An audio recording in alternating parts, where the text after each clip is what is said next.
Let us continue our discussion of interactions between different alleles of the same genes. And it is worth pointing out that these interactions or the dominance relationships can vary with the phenotype that you are discussing in relation to a particular gene.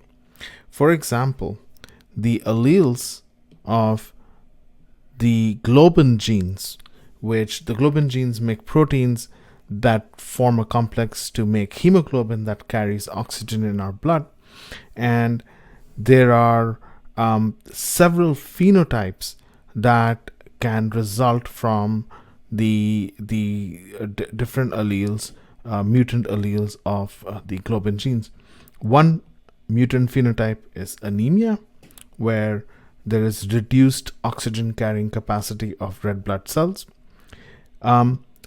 Another mutant phenotype is sickle shape of red blood cells, and so the shape is a phenotype.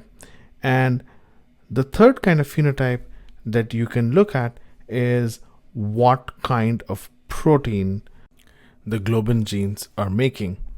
The hemoglobin A allele, the homozygote, makes the type A protein, whereas the hemoglobin S allele, the homozygote of the hemoglobin S allele, makes the type S protein.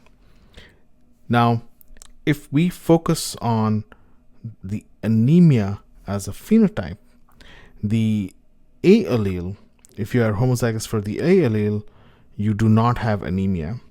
So that's wild type. The het does not have anemia, so the het resembles the wild type.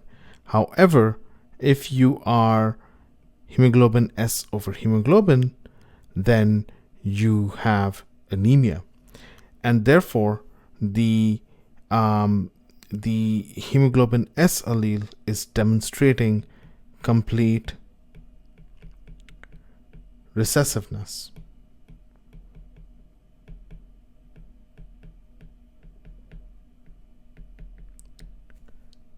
Now, if we look at the second phenotype, that the same set of genes is the same alleles control, then if you are the hemoglobin A allele, then you do not have a sickle shape.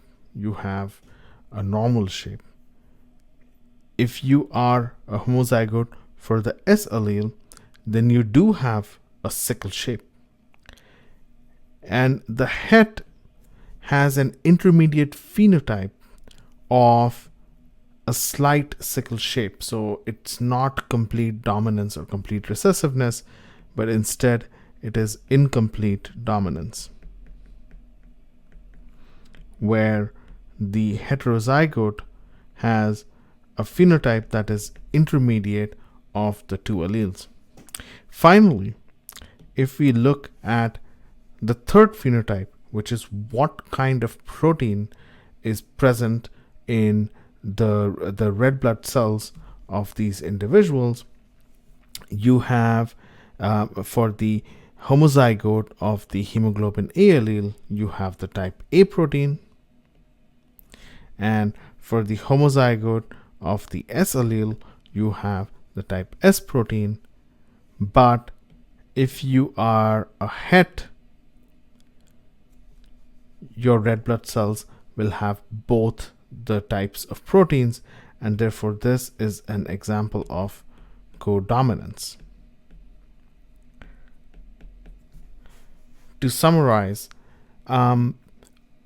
whether a certain gene or a certain allele shows complete dominance or recessiveness, incomplete dominance or codominance, may depend on which phenotype we are talking about. Another type of allelic interactions is called recessive lethality. So this is again best understood in terms of an example. The wild type coat color in mice is dark. However, you can have mutant mice that have a yellow coat color. And we will talk about two traits here, two phenotypes. One is the coat color, and the other is the viability of these mice. So wild type mice are big A over big A. They have dark coat color and they're viable.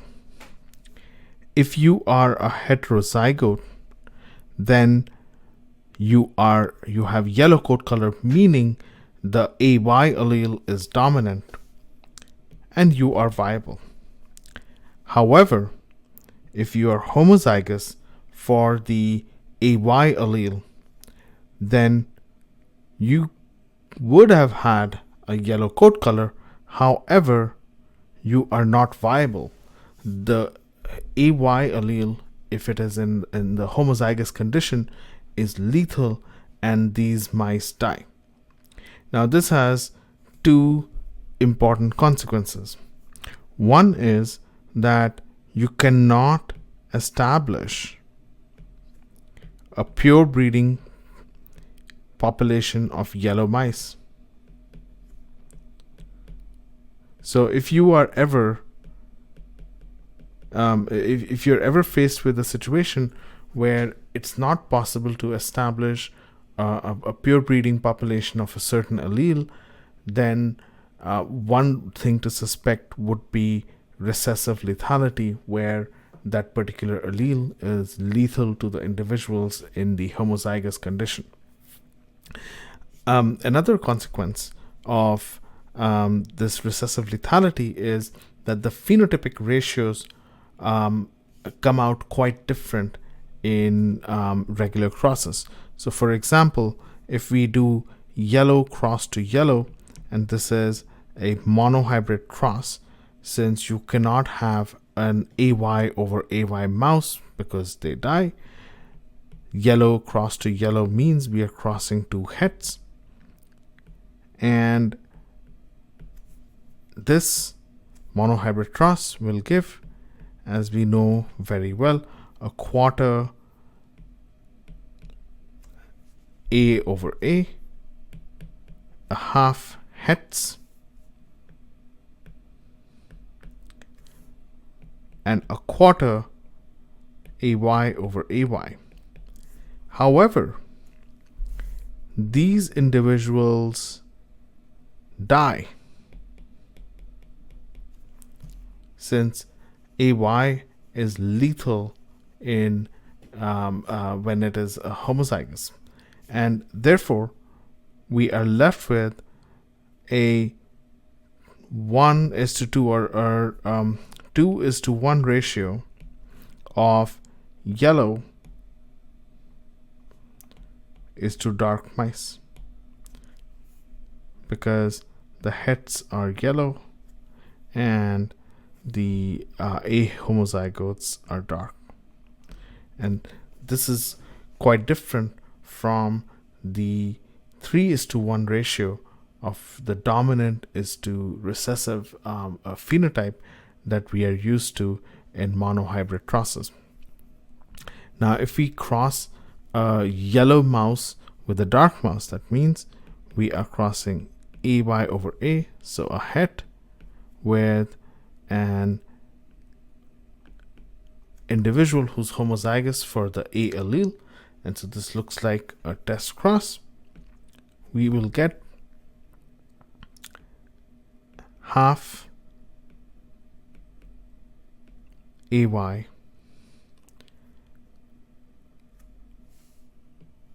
over A and half A over A, or a 1:1 yellow is to dark ratio, which is the same as the 1:1 ratio you would get in a test cross with a heterozygous individual. Let us practice working with recessive lethality with an example problem. Crossing a short bristled mutant female with a normal male who has long bristles gives the following F1 progeny. 1/3 are short bristled females, 1/3 are long bristled females, and 1/3 are long bristled males.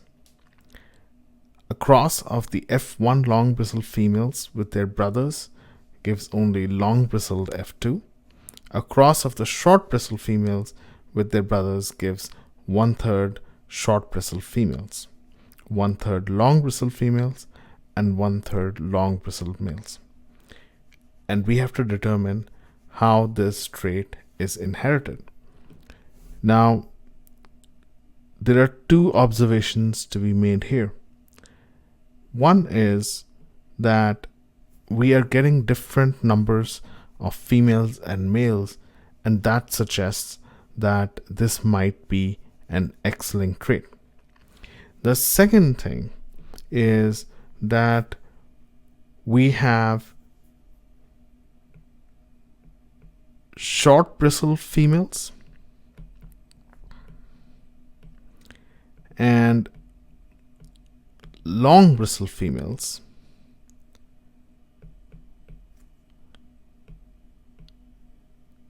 we also have long bristled males, but we don't have any short bristled males. If this were to be a lethal allele that was X-linked, then males would die. So let's test that hypothesis that this is in fact an X-linked recessive lethal trait by seeing if we can get the progeny phenotypic ratios as reported in the problem. And let's say I have XL, which is the wild type long bristled X chromosome. Then I have XS, which is the mutant short bristled X chromosome. The short bristled mutant female therefore would have the genotype XL over XS. She must be a heterozygote since we are hypothesizing that this is a recessive lethal trait. If you were homozygous for the XS allele, you would die. And the long bristled or normal male therefore would be XL over Y. In the progeny from this cross, we will have 1/4 XL over Y males, 1/4 XS over Y males, 1/4 XL over XL females, and 1/4 XS over XL females. Since we are hypothesizing that this is a recessive lethal allele, the males who are XS over Y are going to die, since the XS allele causes lethality.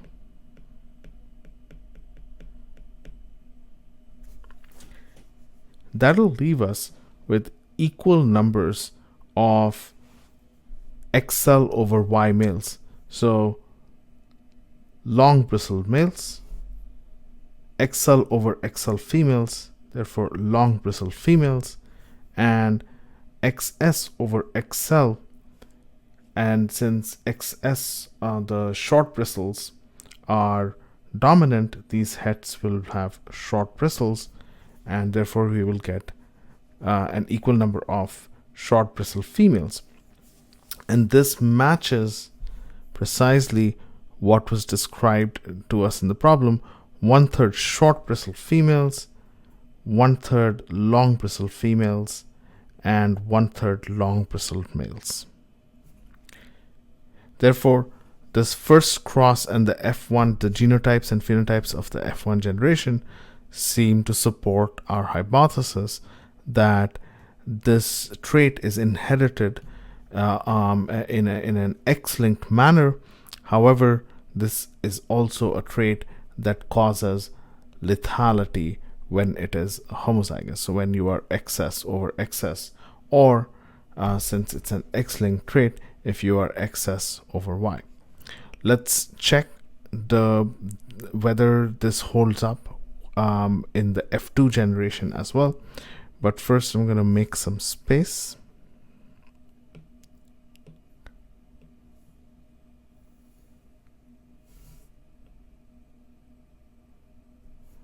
All right. And now we are told that from the F1 generation, we take long bristle females, and the long bristle females are XL over XL, and we cross them to their brothers. Now the brothers can only be XL over Y, so long bristled males. If we do this cross, we will get a half XL over XL long bristled females and a half XL over Y long bristled males, and that matches the description. You only get long bristled F2. And finally, we are told that if we cross short bristle females, and the short bristle females are XS over XL, so we have XS over XL, and we are crossing them to their brothers, and the brothers are still XL over Y, since XS over Y males all died.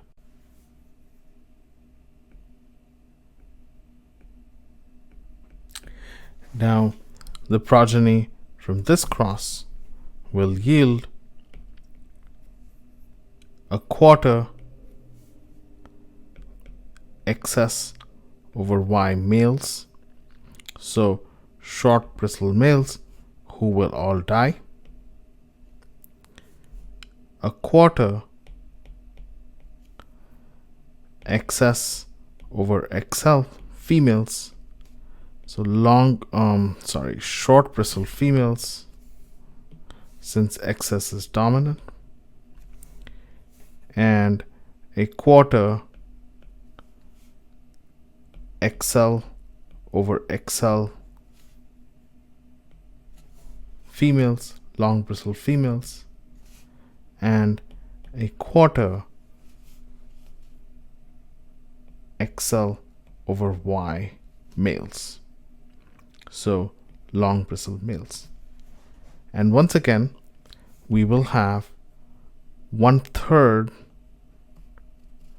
of the progeny being long bristled females, 1/3 of the progeny being long bristled males, and 1/3 of the progeny being short bristled females, exactly as described to us in the problem. And this confirms our hypothesis that this trait is X-linked, and it's dominant with respect to the short bristles.